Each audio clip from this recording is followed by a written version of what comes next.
I got up here and said, hey, this morning I saw a report on Fox News that, the other half of you would be like, Fox News, That before I even got to the information, you're already suspect of the information because of the source. Or maybe you're more in this camp. If somebody walked up to you this week and said, my preacher said, you'd be like, what could your preacher possibly know that could help me, right? So it's easy to discount information based on the source of the information rather than the merits of the information.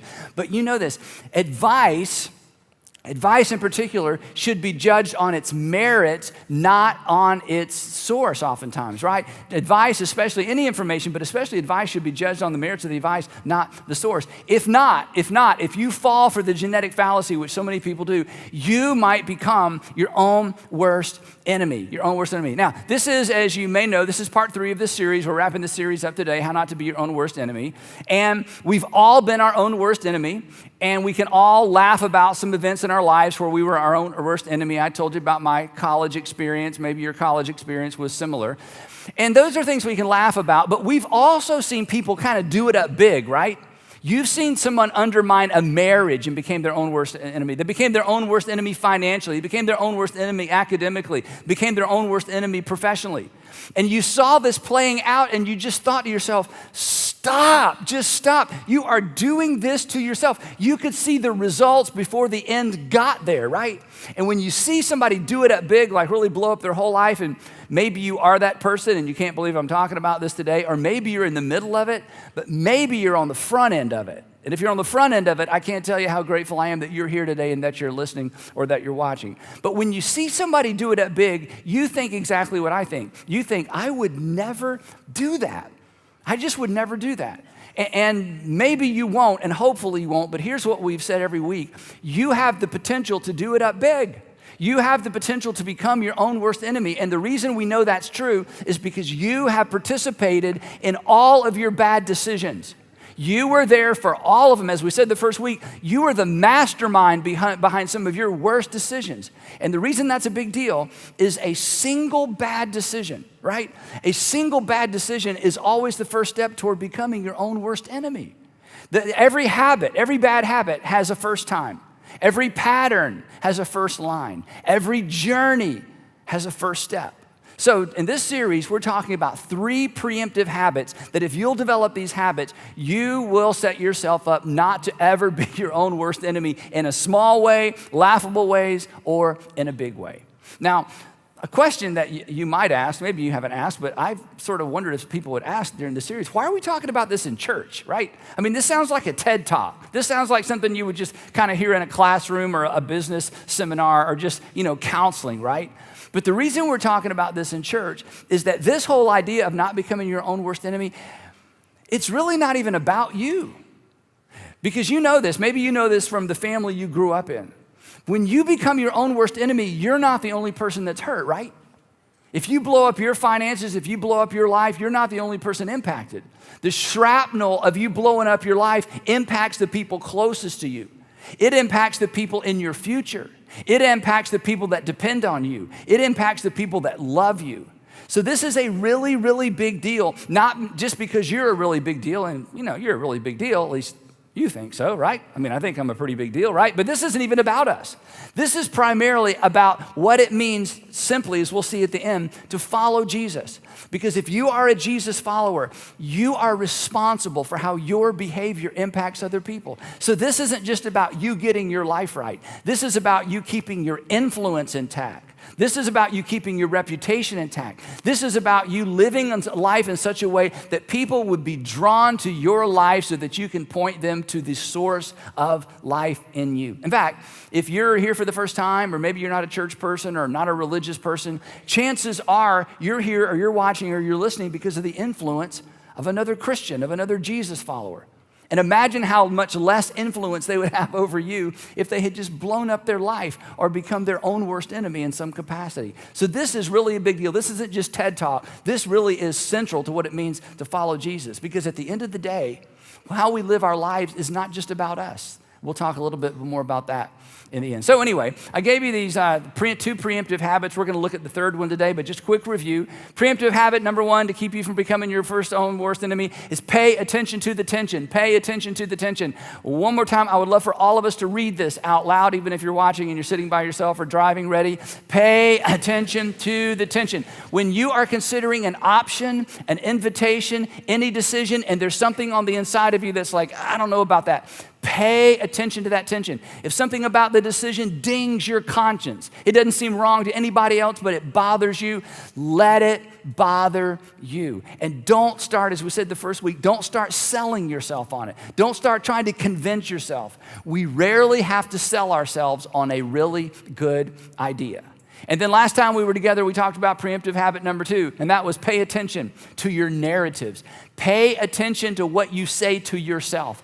Pay attention to how you frame things, how you frame decisions, how you frame relationships, how you frame experiences in life.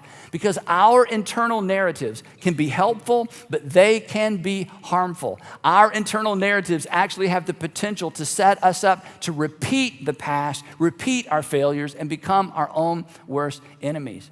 Now, if you did not hear last week's message when we talked about this, I don't do this all the time, but what we talked about last week is so important because it's so subtle and it's not something you hear a lot about. I would highly recommend you get your local church app. If you're here with me at Buckhead, just get the Buckhead Church app, and last week's message is on there for free, or you can go to my YouTube channel. But what we talked about last week is so foundational to living life in a positive way, and it is so foundational for those of us who consider ourselves Jesus followers. So today, preemptive habit number 2, how not to become your own worst enemy, and it's simply this: pay attention to the voices of wisdom around you.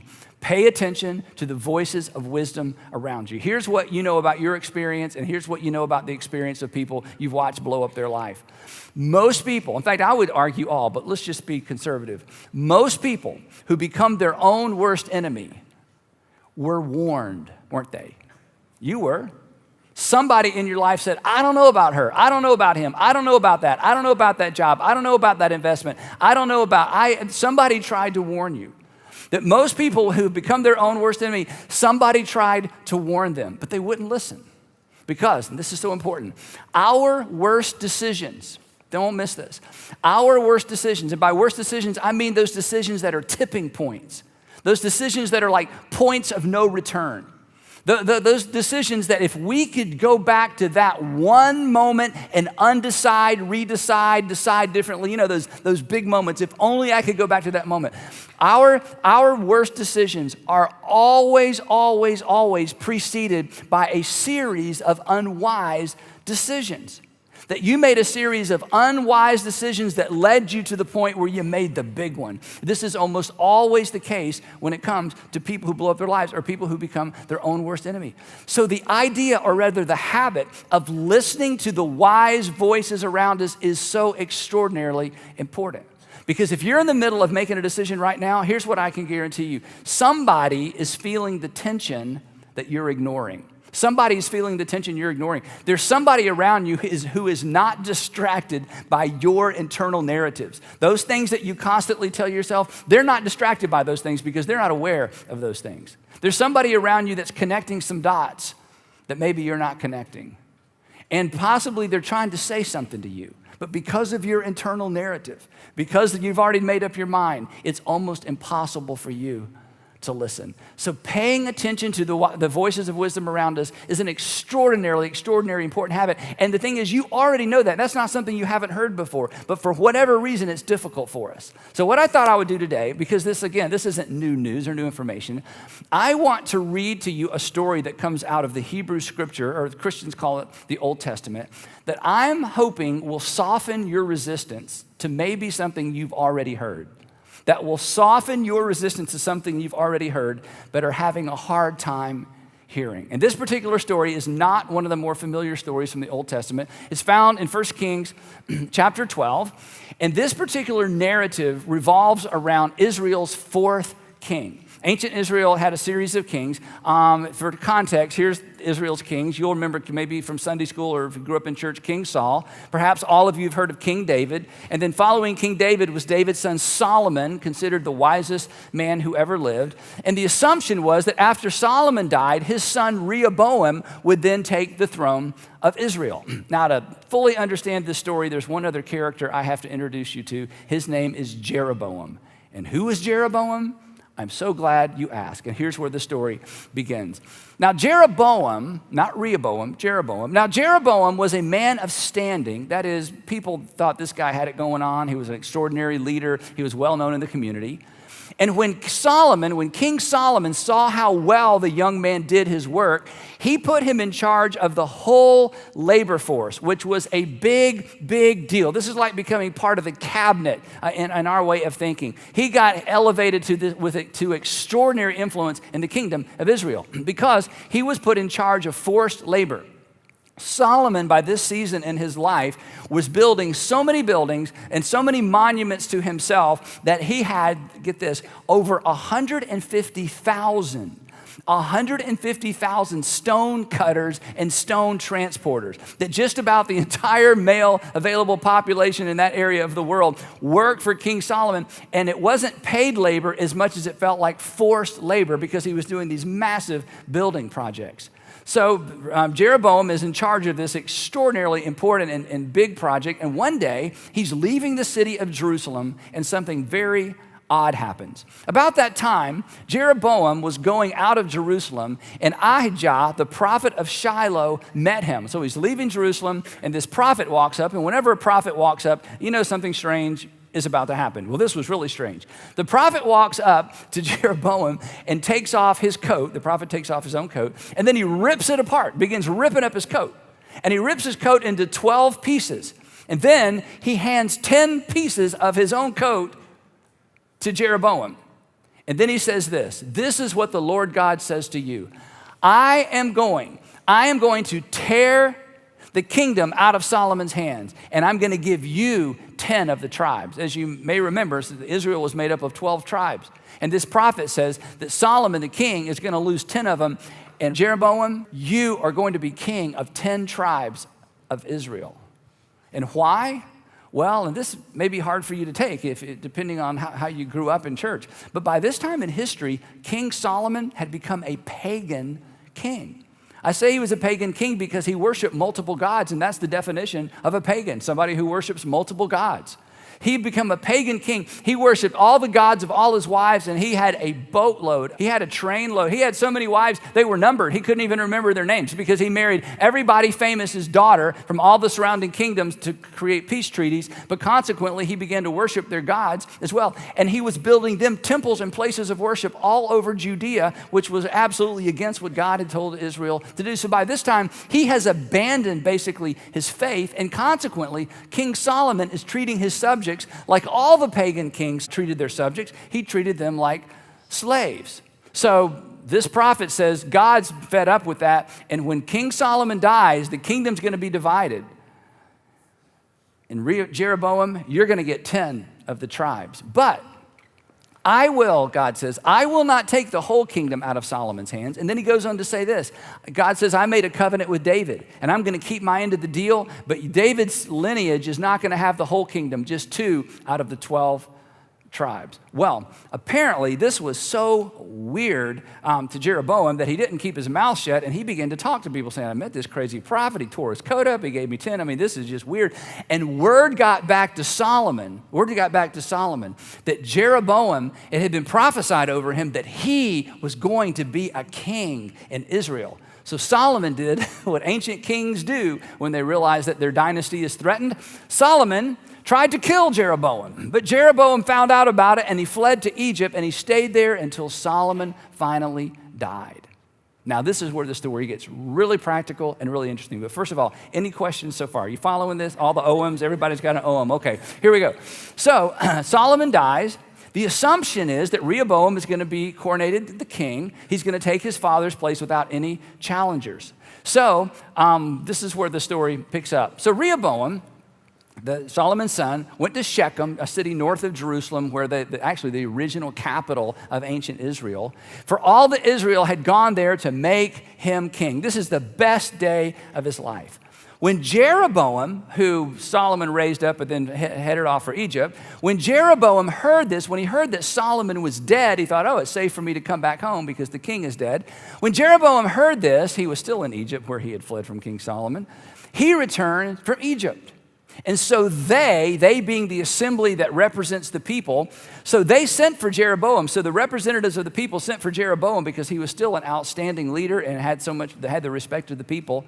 And he and the whole assembly that represented the nation of Israel went to Rehoboam and said to him, so the Rehoboam's about to become the king, and so the assembly that represents the people says, future king, or maybe they'd already coronated him by this time, he was king. They said, hey, we have a request.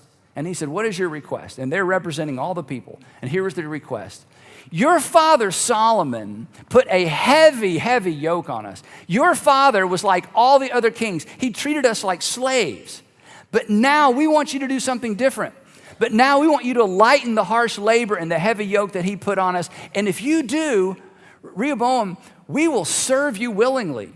We will serve you. But you got to stop with all the nonstop construction. You got to stop with all the taxes. You got to stop from taking all the men out of our cities and sending them off to these foreign places to cut stone and drag them to build these monuments to your father. We will serve you willingly. Well, at this point, Rehoboam makes two really, really good decisions. The first one is this. So Rehoboam answered, go away for 3 days and then come back. And so the people went away. So this was a good decision. He said, let me think about this. Good idea. And then King Rehoboam made another good decision. Then King Rehoboam consulted the elders, the old guys, the elders who had served his father Solomon during his lifetime. Another really good decision. These guys are older. They're wiser. They have perspective. And they knew some things that Solomon didn't know, and they knew some things that Rehoboam would never know. Now, for those of you who lead an organization or lead a department, or maybe you're an entrepreneur, you have several companies, or you run a franchise, you know this. I know this as a leader. There are things you never know as the leader. There's always yickety-yak, and people have conversations and opinions, and you almost never get that information. And it's always important to have people who will be honest with you, because information doesn't usually flow up unfiltered in an organization, and it certainly didn't in a kingdom. So this was a good idea, because these men who had advised Solomon, they knew the real deal. They knew what Solomon didn't know, and they knew what Rehoboam would never know as king. So these were good men to go to for advice. And he asked them, he said, how would you advise me to answer these people, he asked. And here's what the old guy said. They said, if today you will be a servant to these people, and if you will serve them and give them a favorable answer, they will always be your servants. Do you want to be a king of a united kingdom? Then here's how.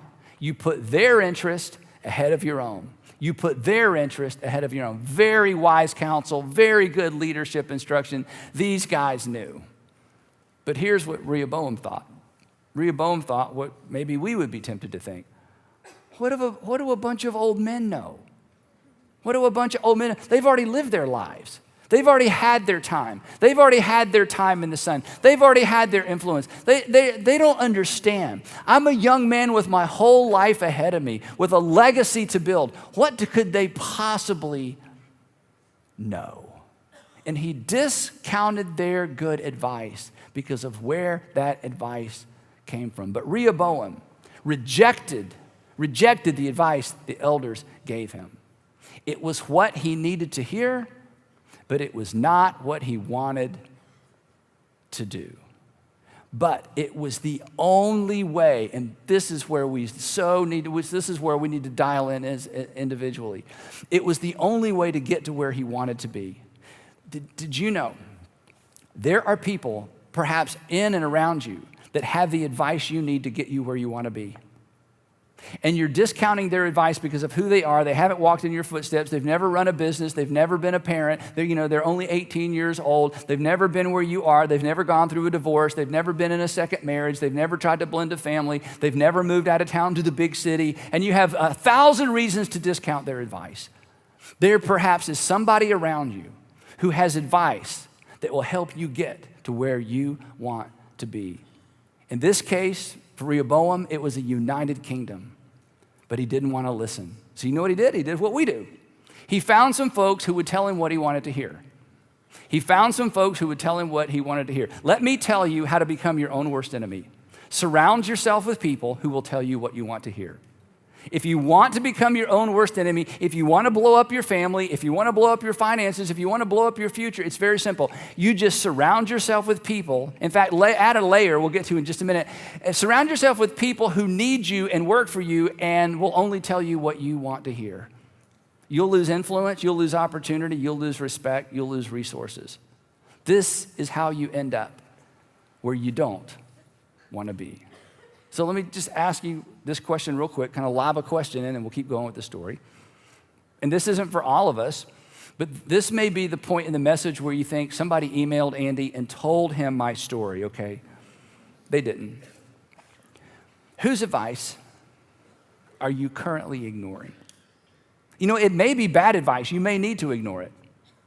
But just for a moment, whose advice are you currently ignoring? And then here's the real kicker. Here's what makes this question powerful.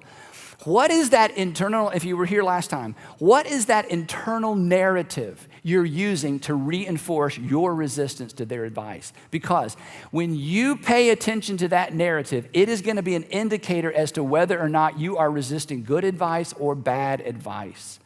And if there's something in you that says, what could they possibly know about? Then you need to hit pause because you are about to become a victim of a fallacy.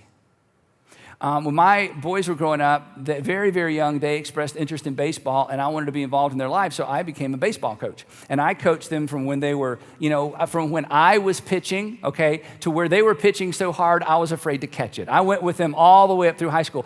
And through the years, parents would come to me, because I coached every year, year-round baseball. Parents would say to me all the time, Andy, where did you play baseball? And I would say, in the backyard. Or they would say, did you play high school baseball? No. Did you play? No. So I never played on a baseball team. I was a really, really good coach. Not because I had any credentials or any experience or anything to show for it. I was just good at teaching kids to do things that I wouldn't even try, honestly. I was good at teaching kids. It's kind of what I do as a pastor. I try to get you to do things like, I'm too scared to do that, but you knock yourself out. You can do it. You can do it. I'm not doing it, but you can do it, right? This is just something that I'm good at helping people figure stuff out, even stuff I've never done. I had zero credentials, but I was a pretty good baseball coach. And I never had any parents say, well, you know what? My kid isn't going to be on your team if you've never played baseball, right? That would have been foolish, I think. But in so many arenas of our life, this is how we think. And you know what? There's a time to be cautious about that. All I'm saying today, because of this story, is be careful that you don't discount good information, or in particular, that you don't discount powerful, personal, important advice because of the source of the advice. Back to the story. But Rehoboam rejected the advice the elders gave him, and he consulted the young men who had grown up with him and were serving him. Young men who had no more life experience than he did. Young men who had no more insight than he did. Young men who worked for him.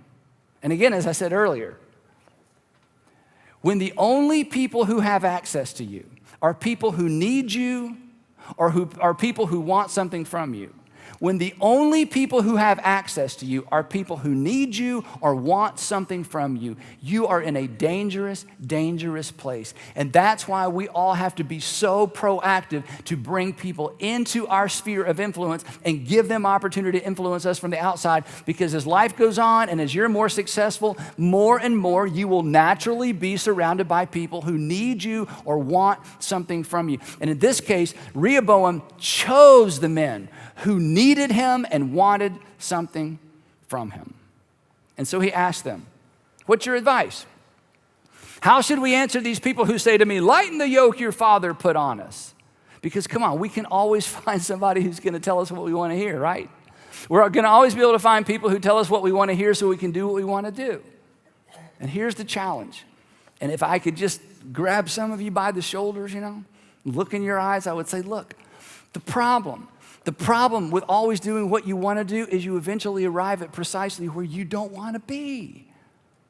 If you only do what you want to do, you will eventually arrive precisely at the place in your marriage, with your finances, with your profession, academically, spiritually, relationally, influence. You will arrive exactly precisely where you don't want to be. You become your own worst enemy, which is exactly, as we're going to see, what happened to Rehoboam. In fact, the interesting thing is this: if you'd never heard this story before and you had to guess how this turns out, nobody listening would say, I bet this turns out great for Rehoboam. I mean, I can see where this is going. This is going to be amazing. He rejected the advice of the people older than him, wiser than him, that had been there and done that, and he surrounded himself with people on the payroll. I bet this turns out great. See, you already know better. In fact, when you look at some of your friends and family members, you know how that story's going. The challenge for you today, and for me, is to look in the mirror and ask ourselves the question, have we fallen into this rut? A rut that's not really taking its toll now the way it will later. So the young men who had grown up with him replied, these people have said to you, your father put a heavy yoke on us, but make our yoke lighter. Now, there's what we think you should go back and tell them. Now, you tell them, my little finger is thicker than my father's waist. So Solomon was a big guy, but in that culture, being big was a sign of health and wealth, because most people lived on the verge of starvation. So if you met a really overweight person, it's like that person is clearly healthy and they're wealthy. And so apparently Solomon was really healthy, and we know he was really wealthy. And they said, hey, you think my father's waist was big? My little finger is bigger than my father's waist. In other words, you ain't seen nothing yet. And they said, here's what you need to tell those folks. My father laid on you a heavy yoke. I will make it even heavier. My father scourged you with whips. I will scourge you with scorpions. A scorpion was a type of whip, but it was the type of whip you used to punish a criminal, not whip a slave. In other words, the message was going to be this: my father treated you like slaves. I'm going to treat you like criminals. Well, young guy goes to his head. They're all together, all this adrenaline. It's like, yeah, we're going to tell him. So sure enough, he goes back. 3 days later, Jeroboam and all the people return to Rehoboam. And Jeroboam's there, kind of there. He's already sort of, risen up as the spokesperson, the leader. And the king answered the people harshly, rejecting the advice given him by the elders. And the moment he rejected their advice, and the moment he announced what I'm about to read that he announced, his fate was sealed, and so was the fate of the nation. Because a series of unwise decisions would lead to a catastrophic decision that would impact tens of thousands of people. Here's what he said. He repeated what the young men told him. You've come to me, you want to know what my answer is? Here's my answer. My father made your yoke heavy, I'm going to make it heavier. My father scourged you with whips, I will scourge you with scorpions. And when all Israel saw that the king refused to listen to them, they answered the king. Now here's something kind of cool. Jeroboam apparently said to the folks, look, he's not going to take your advice. He's not going to take your advice. He's not going to lighten the load. So they actually showed up with a prepared statement.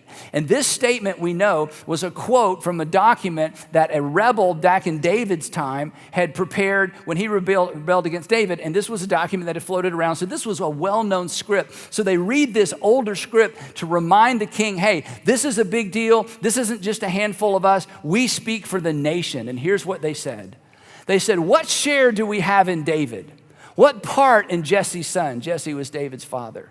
To your tents, Israel. Look after your own house, David. Talking to David's relative, Rehoboam. To your tents, Israel. Look after your own house. In other words, this was their way of saying, I don't want to be too rude. They were saying, look, go build your own blankety blank cities and palaces. Hey, we don't recognize your right to rule. Go rule yourself. That was the strength of this message. So the Israelites threw up their hands and said, you're not going to be our king. The text says they went home, but as for the Israelites who were living in the towns of Judah, the two tribes, Rehoboam still ruled over them. And then Rehoboam doesn't believe this has even happened. He doesn't even believe this is real. He goes home, things settle out. He tells his advisors, look, just give them a few days, give them a few weeks. It's all going to work out. This kingdom isn't going to split up. So then King Rehoboam made another terrible decision. He sent out Adoniram, who was in charge of forced labor, but all of Israel just stoned him to death. We're not working for you. You didn't listen to us. You had an opportunity to rule a united kingdom for as long as you lived, but it had to be all about you. And you wouldn't listen to the wise counsel, because what do a bunch of old men know? So the author says, so Israel has been in rebellion against the house of David to this day. 10 tribes of Israel in rebellion to the house of David, and the kingdom never came back together. It was divided. And when it was divided, it was weakened. And when it was weakened, it became vulnerable. And when it became vulnerable, it became invadable. Just like me, just like you, when we refuse to pay attention to the voices of wisdom around us. So you've heard this before. You know this. You've given this advice, but I'm just throwing it back at you. Find someone who has nothing to gain and nothing to lose by telling you the truth. Find someone who has nothing to gain and nothing to lose by telling you the truth. And you simply ask them, what would you do if you were in my shoes? I know you've never walked in my shoes. I know you never run a company. I know you haven't even been married before. I know. But what you seem like a wise person. What would you do if you were in my shoes? It's so simple. You don't have to sell yourself on this idea. You know this is the right approach. The question is, this is what I ask myself, is why don't we? And why won't we? And there's several reasons. For one, in many instances, we already know what they're going to say, don't we? I mean, if you already know what somebody's going to say when you ask them, you know what to do, don't you? If you already know what a wise person is going to say when you ask them, then you already know what to do. So just do it. And if you're not willing to do it, ask. The other reason, and I think this is all of us, is sometimes we just don't think it's anybody's business, right? It's nobody else's business. And please don't miss this. It may not be any of their business. You are inviting them into your business. And here's why you need to do that. Because private decisions have public consequences. Private decisions have public consequences. Private decisions don't stay private, do they? Private decisions don't stay private. Many years ago, when I was just out of college, and I kind of bumped into an issue in my life, and I needed to invite some people in. And I remember being so embarrassed about talking about what it was I needed to talk about. And one day it dawned on me, Andy, this little itty bitty baby dragon, it could grow up to be a big old mama or daddy dragon and devour your whole life. And if it becomes a big dragon and devours your whole life, everybody's going to know about it anyway. The people who like you and the people who don't like you. The people you love and the people you don't love. So why not take a risk and invite some people who care about you in now to deal with it while it's small so it doesn't become big? And of course it's embarrassing. But private decisions and private issues and private habits don't stay private. So no, it's nobody else's business. Wise people make it somebody else's business for the sake of their future, but more importantly, for the sake of the future of the people you love, the people around you. And then guys, if I could just say something to you, I think one of the reasons we don't do this, I mean, you already know the answer at what I'm going to say. It's just our ego. It's because success is intoxicating.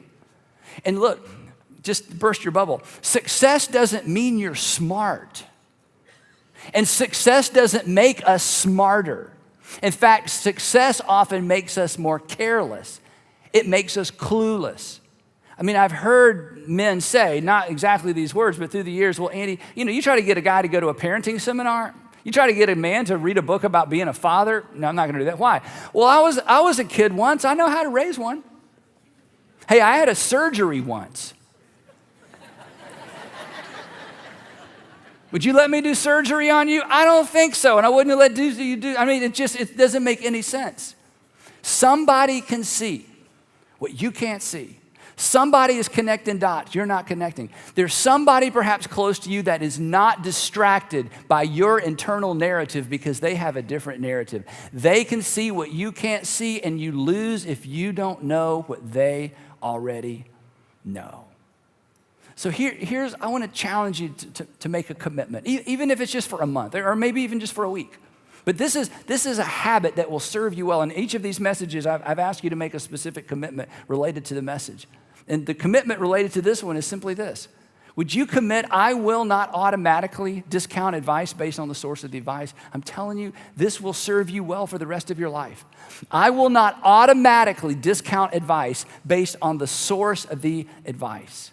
Now, obviously, there's advice we should all discount. But that reaction, that quick reaction when how could they know, what do they know, they're too old, they're too young. It's a guy, how could a guy possibly? It's a woman, how could a woman possibly? It's somebody that doesn't understand, they've never lived in the South, they've never run a company like this, they've never worked.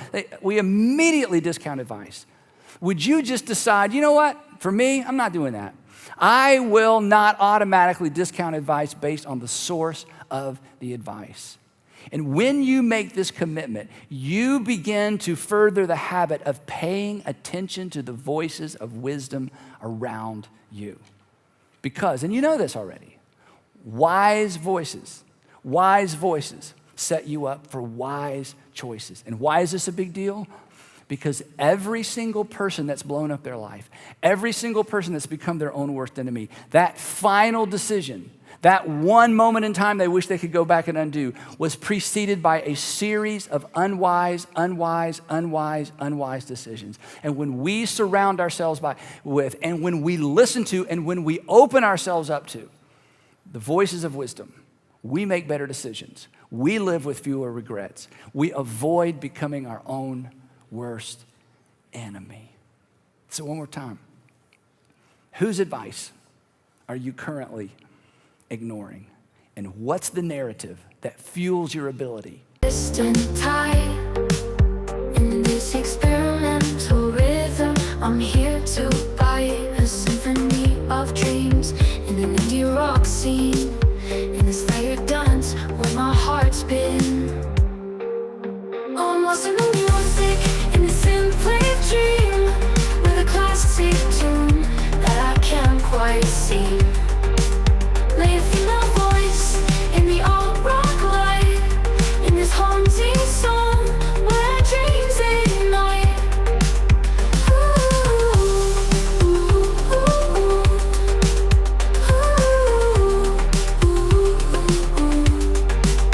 Through the haze of colors and the starry nights, I found my rhythm in the soft moonlight. Echoes of the past, they whisper sweet, in this rock world where the beat repeats. Melodic whispers like a distant tide, in this experimental rhythm. I'm here to buy a symphony of dreams in an indie rock scene, in this layered dance where my heart's been. Oh, I'm lost in the music, in this simply dream, with a classic tune that I can't quite see. Lifting my voice in the alt rock light, in this haunting song where dreams ignite. Through the heart of the night where the guitars play, I found my rhythm in the soft moonlight way. A sweet surrender to the rock beat, in this haunting moment where my heart skips a beat.